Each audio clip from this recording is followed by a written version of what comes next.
오늘 성경 말씀은 야고보서 5장 13절입니다. 그리스도인으로서 고난과 신앙의 관계에 대해 올바르게 이해하는 것은 중요하다고 생각합니다. 왜냐하면 신앙생활을 온전히 하는 데 있어서 고난은 큰 영향을 끼치기 때문입니다. 그래서 예수님께서도 이 고난으로 인해 신앙의 열매를 맺지 못하는 것에 대해 누가복음 8장 13절에서 바위 위에 떨어진 씨로 비유하셨습니다. 바위 위에 있다는 것은 말씀을 들을 때 기쁨으로 받으나 뿌리가 없어 잠깐 믿다가 시련을 당할 때 배반하는 자요. 이렇게 고난은 우리가 신앙생활을 하는데 배반할 수 있도록 큰 영향을 끼칩니다. 그래서 이 시간 성경에서 말하는 고난이란 무엇이며 생사화복을 주관하시는 하나님을 믿는 우리에게 닥친 고난을 어떻게 이해해야 하는지에 대해 살펴보겠습니다. 먼저 오늘 본문에서 너희 중에 고난당하는 자가 있느냐? 그는 기도할 것이요. 즐거워하는 자가 있느냐? 그는 찬송할지니라 라고 말하고 있습니다. 이 말씀처럼 그리스도인은 살면서 고난과 슬픔을 당할 때도 있고 형통한 가운데 기쁨을 누릴 때도 있습니다. 마치 사계절이 교차되듯이 성도의 인생에도 낮과 밤이 있습니다. 사막의 길을 갈 때도 있고 그런 중에도 오아시스를 만나는 날 때도 있습니다. 아무리 예수님을 믿는다 해도 항상 형통하지만은 않습니다. 때론 불신자들보다 더 비참한 고난을 당하기도 합니다. 욥을 보면 알 수 있습니다. 그래서 여기서 야고보 사도가 말한 고난과 역경이 오면 기도하고 형통하고 즐거울 때면 찬송하라 라는 말은 좋은 것이든 나쁜 것이든 우리가 겪는 모든 상황을 아우르는 신앙생활의 원리라 할 수 있습니다. 그러나 말이 쉽지 실제 고난과 슬픔을 당하면 이렇게 하기가 어렵습니다. 하나님께 기도하기보다는 자기 연민이나 원망, 불평을 늘어놓는 경우가 많습니다. 또 형통할 때도 하나님께 감사하며 찬송을 드리기보다는 자기 자랑에 빠지거나 교만에 빠져 오히려 하나님을 잊는 경우가 허다합니다. 그렇기 때문에 우리는 이 신앙생활의 기본이 몸에 배도록 계속해서 삶에 적용해야 하는 것입니다. 하나님께서도 시편 기자를 통해 고난 중에는 원망과 탄식을 늘어놓기보다는 먼저 환난 날에 나를 부르라 라고 말씀하셨습니다. 그렇기 때문에 우리는 고난 중에 하나님께 나아가 기도해야 할 것이며 부르짖어야 합니다. 그리고 기쁘고 형통할 때는 이사야 43장 21절의 말씀처럼 모든 은혜를 베푸신 하나님께 찬양과 영광을 돌려야 합니다. 성경에 전반적으로 나타나고 특히 사도 바울이 밝힌 성경적 가르침에 의하면 인간의 고난은 죄에서 비롯된 것입니다. 고난은 인간이 하나님과 분리되어 자신의 한계에서 오는 결핍 때문에 발생하는 것입니다. 예를 들어 우리 인간은 지혜와 능력이 부족해서 불안에 빠지고 해결할 수 없는 문제에 직면하면 괴로워하며 영원한 존재가 아니고 시간의 지배를 받는 존재이기에 늙고 병들어 죽는 고난들을 겪는 것입니다. 그런 한계가 있다 보니까 인간 사회는 양육강식, 적자 생존하는 장이 되어 갈등, 불의, 착취, 압제 등의 더 큰 고난들이 재발생되는 것입니다. 우리에게는 이런 개인적인 고난이나 인간관계에서 오는 고난뿐 아니라 자연재해와 같은 고난도 겪게 되는데 이 자연재해도 자연과의 연대성 속에 있는 인간의 죄로 말미암아 발생하는 것들이 있습니다. 그러므로 우리가 겪는 고난, 즉 개인적인 고난이든 인간관계에서 오는 고난이든 자연과의 관계에서 비롯된 고난이든 모든 고난은 궁극적으로 인간의 죄로 인해 일어나는 것입니다. 그렇기 때문에 구원은 이 모든 고난으로부터 해방을 의미한다고 말할 수 있습니다. 고난의 근본적인 원인인 인간의 죄 문제를 해결하는 것이 예수 그리스도가 이루신 구원입니다. 여기서 잠시 우리가 살아가는 이 현실에서 하나님의 통치는 어떻게 실현될까요? 하나님의 통치는 우리가 사랑의 이중 계명을 지키는 것으로 이루어집니다. 즉 예수님께서 마태복음 22장 37절부터 39절에서 말씀하신 마음을 다하고 목숨을 다하고 뜻을 다하여 하나님을 사랑하고 내 이웃을 내 자신과 같이 사랑하라 라는 것으로 이 세상에서 하나님의 통치가 실현되는 것입니다. 왜냐하면 이 말씀이 성경을 요약한 것이기 때문입니다. 하나님의 모든 율법을 요약하면 십계명이 되고 그 십계명을 요약하면 바로 이 말씀이 됩니다. 여기 하나님을 사랑한다는 것은 하나님께 예배하고 그를 의지하고 그의 말씀에 순종하는 것을 의미합니다. 그렇기 때문에 하나님의 사랑의 반대는 우상숭배라 할 수 있습니다. 예수님께서 가장 경계한 우상숭배는 맘몬입니다. 이 우상숭배는 돈으로 자신의 안녕과 행복을 확보하려는 태도입니다. 이 우상숭배는 필연적으로 우리로 하여금 이웃을 착취하게 만들어 갈등을 조장하고 불의를 낳게 합니다. 왜냐하면 남들보다 더 갖기 위해서는 올바른 방법으로는 한계가 있고 수단과 방법을 가리지 않아야 하기 때문입니다. 이렇게 맘몬 우상숭배는 우리로 하여금 이웃을 사랑하지 못하게 합니다. 반대로 하나님을 사랑할 때, 즉 나의 생명과 안전이 오로지 하나님께로부터 온다고 믿고 하나님을 의지하며 그의 뜻에 순종할 때 우리는 이웃에게 너그러워지고 사랑할 수 있게 됩니다. 즉 하나님과의 관계가 올바르게 되면 이웃과의 관계도 올바르게 됩니다. 그럴 때 실제로 우리에게는 스트레스도 줄어들어 암도 덜 걸리게 됩니다. 이것이 사탄의 죄와 죽음의 통치를 벗어나 하나님의 통치를 받음으로써 이루어지는 구원의 한 부분입니다. 이렇게 사랑의 이중 계명은 우리에게 샬롬을 가져옵니다. 예수 그리스도는 오늘 우리에게 우리의 모든 가치 판단과 윤리적 선택의 순간마다 만몬을 숭배하고 이웃을 착취하라는 사탄의 통치를 거부하고 하나님을 사랑하고 이웃을 사랑하는 길을 택하라고 요구하십니다. 이것이 예수님께서 이루신 구원으로의 초대입니다. 또한 이것이 고난으로부터의 구원입니다. 그런데 이 구원은 종말론적인 구조를 가지고 있습니다. 즉 이미와 아직의 구조입니다. 예수 그리스도께서 이미 구원을 이루시어 성령님이 현재에서도 우리에게 체험하게 하십니다. 그래서 지금 우리가 그 구원을 어느 정도 누릴 수 있습니다. 하지만 그 구원은 어디까지나 첫 열매이고 종말에야 비로소 구원의 완성을 온전히 누릴 수 있습니다. 우리가 이 세상에서 하나님께서 명하신 사랑의 이중 계명에 순종할 때 사람들 간의 올바른 관계가 이루어지고 자연도 회복되고 그로 인해 우리 삶에서 고난이 줄어듭니다. 이렇게 우리는 이 세상에서도 예수 그리스도의 구원을 실제로 체험하고 누릴 수 있습니다. 그러나 아직 온전한 것이 아니기에 종말 때까지는 우리의 삶에서 고난이 완전히 없어지는 것이 아닙니다. 마지막 때까지는 우리 성도들도 사탄으로부터 오는 고난을 완전히 피할 수는 없습니다. 예수 그리스도께서 재림하여 사탄의 통치를 완전히 제거하고 하나님의 통치를 완성할 때까지 우리는 아직 완전한 구원을 누릴 수는 없습니다. 즉 우리에게 고난이 전혀 없는 완전한 구원은 종말까지 유보된 것입니다. 그렇기 때문에 지금 우리는 이 세상에서 구원도 체험하지만 동시에 고난도 겪게 되는 것입니다. 앞에서 고난이 죄에서 비롯되었다는 것에 대해 살펴보았는데 그렇다고 모든 고난이 자기의 죄로 말미암은 것은 아닙니다. 실제로 적지 않게 다른 사람이 죄로 말미암아 내가 고난을 받기도 합니다.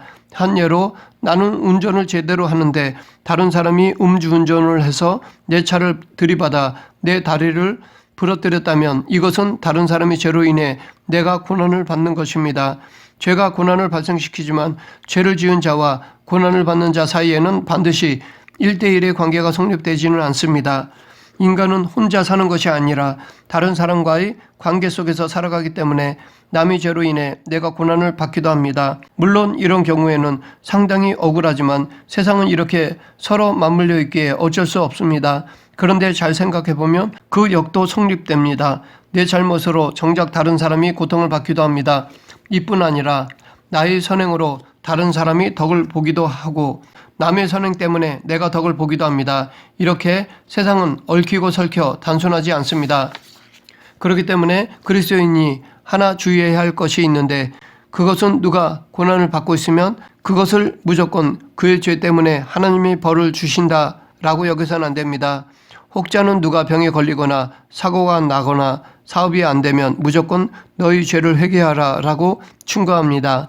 지금 받는 고난 때문에 위로가 필요하고 하나님의 도우심에 대한 믿음의 확신이 필요한 사람에게 도리어 아픔을 주는 경우가 있습니다. 이런 문제로 교회를 떠나는 사례들이 있습니다. 이런 상황에서 우리는 정죄하기에 앞서 복음을 선포하고 그들에게 하나님의 주권을 인정하게 하여 하나님이 명하신 사랑의 이중 계명을 실천하도록 해야 합니다. 하나님에 대한 헌신과 이웃에 대한 사랑을 회복하여 의를 이루고 샬롬이 이루어지도록 해야 합니다. 그럴 때 고난받는 자에게 죄가 있다면 성령님께서 그 죄를 깨닫게 해주셔서 회개하게 할 것이고, 죄가 없다면 믿음으로 이겨내게 하십니다. 이것이 예수 그리스도의 구원이 이 세상에 나타나게 하는 것이고, 실제로 고난받는 자의 고난을 줄이는 것입니다. 그런데 여기서 또 하나의 문제는 우리들이 사랑의 이중계명에 순종할 때 그 보상이 항상 이 계명을 행하는 사람에게 오는 것이 아니라는 것입니다. 살다 보면 순종에 대한 복이 반드시 본인에게 돌아오지 않을 때도 있습니다. 오히려 순종이 고난으로 올 수도 있습니다. 앞에서 말한 것처럼 내 죄로 이웃이 고난을 받을 때가 있고, 나의 선행으로 이웃이 구원의 혜택을 받을 수도 있는데, 나의 선행으로 이웃이 덕을 볼 때 정작 선을 행하는 나에게는 오히려 손해를 볼 때가 있습니다. 실예로 소수의 그리스도인들이 물질 중심의 삶의 방식을 멈추고 이웃 착취를 포기할 때 결국 물질적인 손해를 보고 또 불의한 자들에 의해 이용당하고 착취를 당하는 경우가 허다합니다. 그래서 의인들은 사회 전체에 덕을 끼치지만 정작 자신들은 희생되어 고난을 받습니다. 이렇게 이 세상에서 의인들이 선을 행하지만 오히려 더 고난을 받는다는 것에 대해 이미 구약에서부터 증거하고 있으며 성경에서 강조되는 것 중에 하나입니다. 의인이 선을 행했지만 정작 자기 자신은 고난을 받는 사례 중 최고의 절정이 바로 예수님의 고난입니다. 예수님은 십자가 고난으로 온 인류에게 구원의 길을 열어주셨지만 정작 예수님 자신은 십자가에서 희생제물로 처절하게 고난을 받고 죽으셨습니다. 이것을 이사야 선지자는 그가 찔림은 우리의 허물을 인함이요 그가 상함은 우리의 죄악을 인함이라. 그가 징계를 받음으로 우리가 평화를 누리고 그가 채찍을 맞음으로 우리가 나음을 입었도다 라고 하였습니다. 그런데 의를 행하시고 고난을 받으신 예수님께서는 당신만 아니라 당신의 제자가 되고자 하는 사람들에게도 고난받을 각오를 하라고 말씀하셨습니다. 그리고 지금 우리들에게도 그렇게 말씀하시고 계십니다. 예수님은 누구든지 자기의 제자가 되려거든 자기를 부인하고 자기 십자가를 지고 나를 따라오라 라고 말씀하심으로써 자기 희생, 고난이 제자도의 본질이라는 것을 강조하셨습니다. 그렇기 때문에 예수님이 이루신 구원을 관념적으로만 이해해서는 안 됩니다. 구원은 관념이 아니라 실제입니다. 예수님께서 이루신 구원이 실제이기에 그 구원이 우리가 사는 이 세상에서 인간관계의 회복이나 건강의 회복으로도 나타나고 자유, 정의, 평화의 확대로도 나타납니다. 예수 그리스도의 복음은 우리에게 이렇게 구체적인 구원을 가져옵니다. 그런데 우리가 이 복음대로 살고자 한다면 반드시 자기 희생의 고난이 함께 따라오게 되어 있습니다.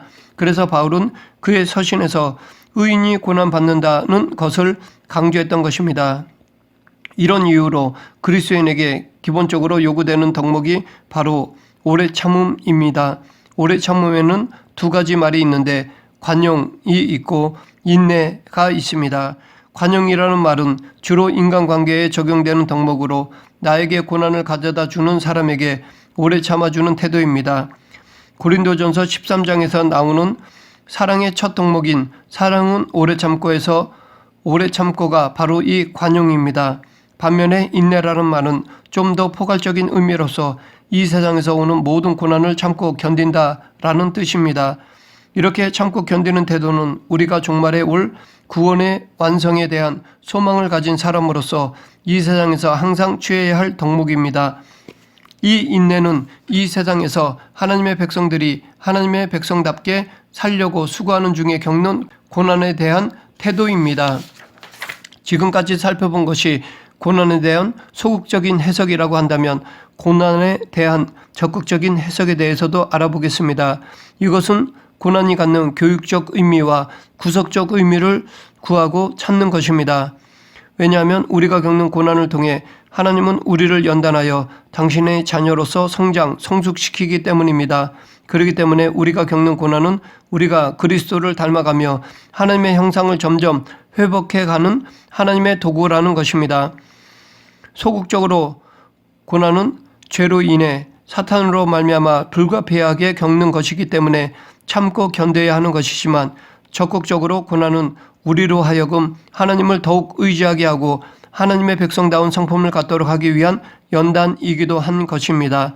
그래서 바울은 고난을 하나님의 형상으로 회복하게 하는 성화의 과정으로 보고 있습니다. 실제로 믿는 자는 고난을 통해 자기를 주장하고 남을 착취하려는 옛사람이 점점 죽어가고 사랑의 풍성한 새 사람으로 변해갑니다. 즉 그리스도인은 고난을 통해 하나님의 형상이 점점 회복되어 갑니다. 그런데 이 상황에서 오는 고난은 불신자들에게는 없고 오직 성도에게만 있는 고난입니다. 왜냐하면 하나님의 통치를 받아야 하는 당위와 자기 중심으로 살아가고 싶은 마음과의 부딪힘에서 오는 고난입니다. 세상의 가치관과 방법대로 남을 속이고 빼앗으면 손해보지 않고 세상적으로 잘 살 수 있습니다. 그러나 그렇게 살지 않고 하나님의 자녀로서 하나님을 의지하고 이웃을 자신과 같이 사랑하며 살면 세상적으로 손해보게 됩니다. 즉 고난을 받습니다. 그러나 이런 순종의 삶에서 체험되는 고난은 나로 하여금 더욱 하나님의 형상을 회복하게 합니다. 이런 차원에서 고난은 나의 옛 자아를 벗어버리고 새로운 존재를 입어가는 성화 과정이라 할 수 있습니다. 그런데 이 옛 자아를 벗어버리는 과정은 상당히 아픕니다. 그러나 그런 아픔을 통하여 우리는 하나님의 형상을 회복한 새 사람으로서 그리스도를 닮아가는 것입니다. 첫 아담에게서 상실된 하나님의 형상을 회복해 가는 것입니다. 그렇기 때문에 우리에게 고난은 구원의 종말론적 유보 상황에서 불가피한 것이지만 종말에 완성될 구원을 바라보며 지금 현실에서 그것을 참고 견딜 뿐 아니라 그것이 나를 성화시키는 것이라고 적극적으로 받아들여야 합니다. 그럼에도 불구하고 우리는 연약한 인간이기에 우리에게 닥친 어떤 고난은 받아들이기 힘든 것들이 있습니다. 그래서 하나님을 원망하고 믿음을 버리고 싶을 때도 있습니다. 한 예로 오염물질을 방출하는 악덕 공장주의 죄로 인해 왜 하필이면 선악을 구분 못하는 3살배기 아기가 백혈병에 걸리나, 이 고난이 왜 하필 그동안 교회 봉사 열심히 해온 자에게 닥쳤는가. 신앙생활을 바르게 하는 그리스도인들이 실제로 이런 고난을 당하면 하나님을 원망할 수밖에 없을 것입니다. 하나님의 의를 의심할 수밖에 없을 것입니다. 그럼에도 불구하고 그런 때일수록 절망할 것이 아니라 또 고난을 단순히 소극적으로 참고 견디기만 할 것이 아니라 어렵지만 그래도 하나님의 나의 고난을 통해 이루시려고 하는 선한 뜻이 무엇인지를 적극적으로 구하고 찾아야 합니다. 그럴 때 고난의 교육적 의미, 구속적 의미를 깨달을 수 있습니다. 이렇게 고난에는 적극적인 의미가 담겨 있기에 고난을 배제한 그리스도인의 삶은 생각할 수 없습니다. 그렇기 때문에 예수님을 믿으면 이 땅에서 복받고 죽어서 천국에 간다는 너무 단순화된 복음 선포는 위험합니다. 특히 우리나라에서처럼 복을 순전히 건강과 부와 출세의 의미로 해석하여 그렇게 선포하면 그것은 정작 생식과 번영의 신 바알의 복이지 십자가에 달린 예수 그리스도의 복음이 아닙니다. 교회가 경제성장과 함께 상당 부분 복을 물질주의적으로 해석해 왔기 때문에 많은 사람들은 사랑의 이중계명을 지키기보다는 물질주의에 빠져 수단 방법을 가리지 않고 돈을 벌려고 했습니다. 이렇다 보니 그리스도인들을 통해 우리 사회에 하나님의 나라와 의와 샬롬이 확대되는 것이 아니라 도리어 불의와 고난이 확대되는 것을 볼 수 있습니다. 그러므로 교회가 올바른 복음을 선포하고 복음에 합당한 삶을 권면하지 않으면 세상의 고난은 커질 수밖에 없습니다. 이런 면에서 교회가 세상을 따라가서는 안 됩니다. 교회는 하나님의 의와 사랑으로 세상을 이끌어가야 하는 것입니다. 이것이 하나님의 기쁘신 뜻입니다. 말씀을 정리하겠습니다. 우리는 구원과 고난의 상관관계를 알고 믿음과 소망을 잃지 말고 고난 가운데서도 적극적으로 살아가야 합니다. 즉 고난 중에는 기도하여 하나님의 뜻을 구하고 찾아야 합니다. 그와 동시에 우리는 사랑의 이중 계명에 순종해야 합니다. 그렇게 순종함으로써 이 세상의 의와 샬롬을 확대하여 고난을 줄여가야 합니다. 이렇게 우리가 고난 가운데서도 의를 행한다면 세상에는 고난이 줄어들 것입니다. 이것이 예수님께서 이루신 고난의 일부분입니다. 우리 모두 고난 가운데서도 하나님을 사랑하고 이웃을 사랑하여 이 세상에 고통을 줄이고 오히려 그 고통을 통해 하나님께 영광을 돌리는 성도가 되길 간절히 축원합니다. 기도하겠습니다. 사랑과 은혜가 풍성하신 하나님의 아버지, 이 시간 고난의 의미를 살펴보았습니다. 그동안 많은 고난을 받으며 원망과 불평을 해왔지만 이제부터는 고난 속에 하나님의 뜻을 구하고 믿음으로 인내하며 살아가게 하여 주시옵소서. 예수님 이름으로 기도드립니다. 아멘.